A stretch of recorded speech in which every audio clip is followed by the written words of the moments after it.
네, 조금 전에도 전해드렸습니다만 후반기 국회 원구성 협상이 꽉 막혀 있습니다. 자, 그래서 이분 연결해서 국민의힘 입장을 좀 들어볼 텐데요. 성일종 정책위 의장입니다. 이분은 현재 대통령 특사 자격으로 필리핀 순방 중인 권성동 원내대표의 직무 대행을 겸하고 있기도 합니다. 나와 계시죠? 예, 안녕하십니까. 예, 성일종 의원입니다. 안녕하세요. 민주당이 오늘로 예정됐던 본회의 개회 시점을 다음 주 월요일로 일단 미뤘습니다. 민주당이 왜 이런 결정을 내렸다고 보세요? 우선 지금 현재 7월 1일 하는 것 자체가 굉장히 부담된 일이지요. 그리고 지금 밀어붙이는 것 자체가 부담이고, 예. 두 번째로는 파트너의 정당의 원내대표께서 지금 국가의 이익을 보기 위해서 필리핀 대통령 취임식에 지금 참석해 있거든요. 네. 그렇기 때문에 파트너 당의 대표가 없는데 이거를 밀어붙인다고 하는 것도 굉장히 저는 부담이 됐을 거로 봅니다. 그 권성동 대표는 오늘 그 귀국을 아주 몇 시에 귀국입니까? 예정이? 아마 내일 새벽에 도착을 하시게 될 겁니다. 일정이 오늘까지로 됐던데 내일 새벽에 도착을 한다. 예, 그렇습니다. 지금 가 계신 것은 대통령 취임식도 취임식이지만 네.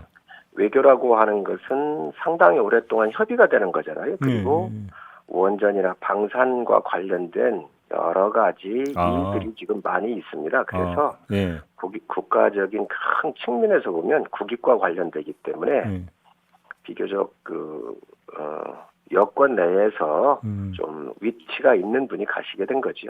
취임식 참석 말고 그럼 또 다른 일이 있는 거군요, 그러면. 그렇습니다. 지금 필리핀에서 원전이라든지 또 얼마 전에 계약했던 한 7천억이 넘는 그런 함정들도 있어요. 그래서 여러 가지 그 임무를 갖고 가신 겁니다. 알겠습니다. 그냥 단도직입적으로 여쭤보겠는데요. 좀 그 국민의힘에서 양보를 좀 하면 안 되는 겁니까? 양보를 할 수 있는 게 있나요? 이 국회를 개원하는 것은 이 양보와 또 뭐 양보 아닌 게 이런 게 없습니다. 그리고 저희가 양보할 거라고 한다면 이미 다 양보를 했지요. 원칙에 관련된 문제잖아요. 네. 그렇기 때문에 저희가 양보할 수 있는 것들이 없습니다. 자, 그러면 그 권성동 원내대표가 출국하기 직전에 비공개로 열린 원내 대책회의에서 그냥 법사위를 민주당이 주고 다른 알짜 상임위를 가져오는 건 어떠냐 이런 어떤 그 질문을 던졌다고 하는데 이건 좀 카드가 안 될까요? 의원님은 어떻게 생각하세요? 저도 그 자리에 있었는데 어제 송원석 원내 수석 부대표께서 얘기를 했지 않습니까? 네. 이런 이야기는 나온 적이 없습니다. 그래요? 사실 무근이다? 예, 사실 무근입니다. 예. 그래요? 그러면 그냥 그 권성동 원내대표 이런 얘기 안 했다고 치고 그냥 하나의 아이디어로서는 어떻게 평가하십니까? 법사위라고 하는 것은 약속을 지키는 것이지요. 전반기에 할 때 원래 이거 역사적으로 돌아가면은 18대 DJ 대통령이 계셨었을 때 82석의 민주당이 소수 야당으로 전락했었을 때에 그 다수당의 횡포를 견제하기 위해서 소수당인 야당한테 주었던 제도잖아요. 네. 또 저는 그 민주적 시스템이 굉장히 아름답게 잘 형성되어 왔다고 보고요. 그것들이 내려오던 것을 민주당이 다수당이 되고 나서 이 법사위조차도 자기들이 가져가 되겠다 해서 가져간 거고 협상에 의해서 그 이후에 그럼 하반기는 국민의힘한테 주겠다라고 했던 약속인데 그거를 깨겠다고 하는 것은 정치 도의적으로 있을 수 없는 이야기입니다. 그럼 이제 약속을 말씀하시면 민주당에서는 그 애당초 원내대표에서 사인까지 했던 약속, 사개특위 구성한다는 약속은 그럼 지켜라 이렇게 지금 나오는 거 아닙니까? 그렇기 때문에 그거 중간에 깨는 거를 선언하지 않았습니까? 예. 그래서 그거 자체가 협상에 문제가 있다 그래서 의원총회를 통해서 그 부결이 났고 그것을 민주당에 전달했던 것이지요. 그런데 그거를 약속을 또 지키라고 하는 것은 그 당시 깬 거에 대한 비난을 그렇게 많이 민주당이 쏟아냈는데 그리고 양당이 깨진 걸 다 선언을 했는데 지금 와가지고 그걸 지키라고 하는 것은 어거진 거지요. 어제 박홍근 민주당 원내대표는 새로운 양보안을 달라라는 취지로 이야기를 했는데요. 좀 그 내놓을 거 없습니까? 국민의힘에서? 아니, 명분도 좀 줘야 될 거 아닙니까? 여당으로서 야당에게. 지금 국회 내에서는 다수당이 민주당이고요. 네. 입법부에서의 여당은 민주당입니다. 음. 지금 법사위원장을 가지고 180석에 가까운 거대 민주당이 법사위원장을 자기들이 가져가겠다고 하는 것부터가 의사 일정에 대한 비전 없이 무조건 모든 걸 독식하겠다고 그런 거 아닙니까? 그거부터 자기들이 고해성사를 해야 될 일이죠. 아이고 역시 꽉 막혀 있음을 다시 한번 확인하게 되네요. 알겠습니다. 그나저나 이제 그 만약에 4일에 국회 본회의를 열어서 단독으로 이 개회를 하면 이게 국회법 위반입니까? 국민의힘에서 그렇게 주장하고 있는 것 같은데. 그렇습니다. 국회에는 국회법이 있는데요. 네. 14조에 보면 여당의 사무총장은 임시국회 소집 공고만 하게 되어 있습니다. 그런데 여기에서 어떻게 뽑습니까? 그렇기 때문에 여야가 합의해서 이 안건을 올리는 것부터 합의가 되는 겁니다. 이 국회 사무총장한테는 안건을 올릴 권한이 없어요. 단지 소집 공고만 있는 거거든요. 예. 이런 사태가 왜 국회에 없었겠습니까? 그래서 2008년도에 김영우 전 국회의장이 의장으로 내정되셨었을 때도 바로 이와 비슷한 상황이 있었는데 그때 김영우 의장께서 여야 합의가 하지 않으면 나는 할 수 없다라고 선언을 하셨어요.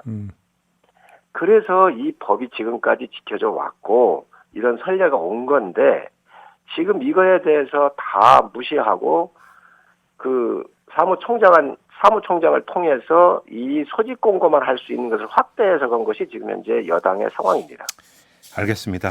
좀 다른 문제 좀 여쭐게요, 의원님. 박성민 대표 비서실장이 이 직을 내놓겠다고 어제 선언을 했는데요. 관련해서 수많은 언론이 윤석열 대통령이 이준석 대표를 손절해라고 하는 신호 아니냐 이렇게 해석을 하던데 어떻게 보십니까? 대통령께서 이런 문제를 관여를 하시겠습니까? 저는 대통령께서는 이런 문제 관여하시지 않는다고 믿고 있고요. 또 그러실 분도 아니십니다. 예. 아마 여러 가지 어려움이 있기 때문에 개인적인 문제 때문에 박 실장님께서 사퇴한 거로 알고 있습니다. 여러 가지 어려움이라고 하면 어떤 겁니까? 아무래도 비서실장 하니까 그 상황적 측면에서 네. 잘 보좌를 해야 될 텐데 예. 그런 것들을 못하는 거 아닌가 하는 그런 생각도 있었을 것 같기도 하고요. 네. 아마 심신적으로도 좀 힘들고 그렇기 때문에 일신상의 이유라고 그러셨는데 예. 그런 이유가 아니겠나 생각을 합니다. 아무튼 그러면 그 비서실장직을 내놓은 결정적인 이유는 이준석 대표를 둘러싼 논란 이거라고 봐도 되는 건 맞는 거 아닙니까?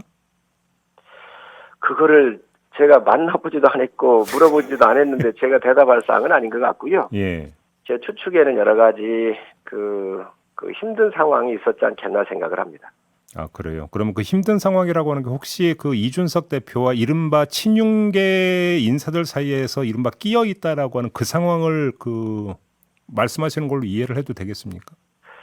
그것까지는 뭐 확대를 할 수 없겠지만 비서실장 자리가 여러 가지 측면에서 해보면 어렵잖아요. 그렇기 네. 때문에 네. 일심적으로 어려웠을 거고요. 네. 어떤 상황이었는지는 모르지만 하여튼 힘드셨지 않겠나 생각을 합니다. 그래요. 알겠습니다. 지금 그 김승희 보건복지부 장관 후보자 있지 않습니까?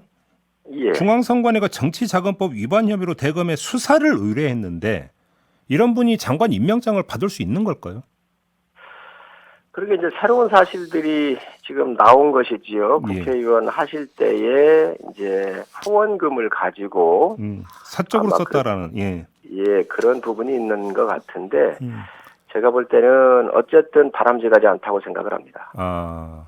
김승희 후보자께서 뭐 그런 일은 하시지는 않았을 거고요. 누가 회계 책임자가 이 일을 하는 과정에 그런 문제가 불거졌을 것으로 보여지는데 저도 확인은 못했습니다만 어찌됐든 좋은 모습은 아닙니다. 그러면 바람직하지 않다, 좋은 모습은 아니다라는 지금의 그 말씀은 결격 사유에 해당한다는 뜻으로 이해를 해도 되죠, 의원님? 야당에서 많은 공격을 하게 될 겁니다. 그렇게 보시는 거고요. 그러면 그만큼 윤석열 대통령이 임명장을 주는데 좀 부담이 더 100배가 됐다 이렇게 봐도 되겠네요, 그러면? 아무래도 국민들 여론이나 이런 거를 다 이제 대통령님께서는 살피시지 않겠습니까? 예. 알겠습니다.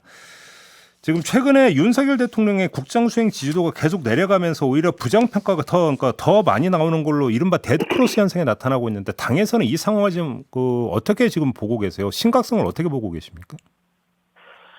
아무래도 이제 국정 지지도가 높아야 또 국정을 여러 가지 큰 일을 추진해가고 새로움을 대한민국을 리폼시키는데 예. 동력이 될 텐데 좀 떨어지는 건 안타까운 면이 있고요. 네.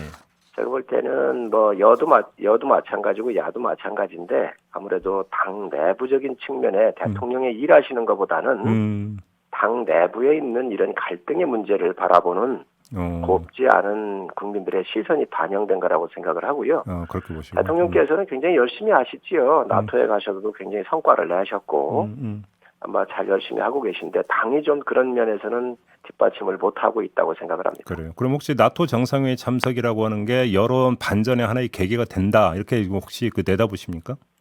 예, 저는 뭐 이번에 한미일 정상도 상당히 순조롭게 잘 하셨고 결과를 좋게 내셨고요. 예. 또 대한민국의 이 10대 세계 강국에 들어가 있는데 그런 면모를 이렇게 전 세계에 알리신 거라든지 또 한일 관계의 세 번의 만남을 통해서 새로운 희망을 보여줬다든지 여러 가지 그런 측면에서 볼 때에 네네. 이번에 그 지지율 반등은 저는 있을 거라고 봅니다. 알겠습니다. 자, 오늘 말씀 여기까지 들을게요. 고맙습니다, 의원님. 네, 감사합니다. 네, 국민의힘의 정책위 의장을 맡고 있는 성일종 의원이었습니다.